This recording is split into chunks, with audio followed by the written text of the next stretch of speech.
growing up, it was kind of all about sports, for me at least. My dad and I were always playing catch in the backyard or going to batting practice. Eventually all that hard work paid off, and I was able to play college baseball. Then after a semester of college baseball, I realized that the elbow injury I had, it really wasn't going to be a long-term option for me to continue to play baseball. So that left me coming back home not really knowing what was next. I didn't know what I wanted to study in school. I didn't know where I wanted to work. I really didn't have a good direction of where I wanted my life to go, and that's really where climbing came into play.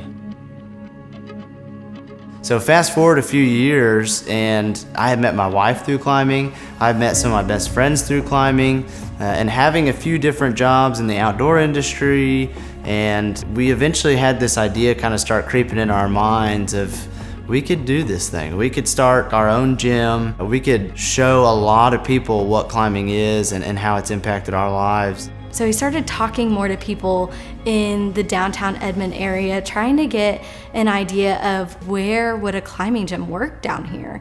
And then we happened to have a conversation with a business owner, and he knew of a spot becoming available. And it turned out that though it had a lot of work that needed to be done, the space and the location was perfect for what we were picturing.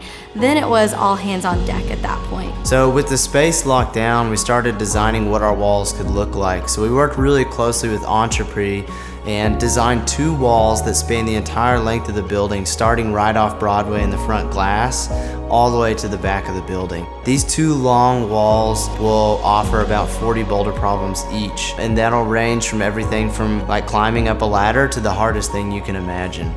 We also wanted a space for people to enjoy outside together. So the patio that we're designing will really cultivate a space for people to sit outside and enjoy conversation or coffee. Over the years, climbing has given us more meaningful relationships than we can ever imagine. And we're excited to watch other people in our space build those kinds of relationships. Eventually, the joy that I get from climbing becomes the joy that I want to provide for other people. And that's the heart of Blocworks, providing our city with the same impact that it's had on our lives.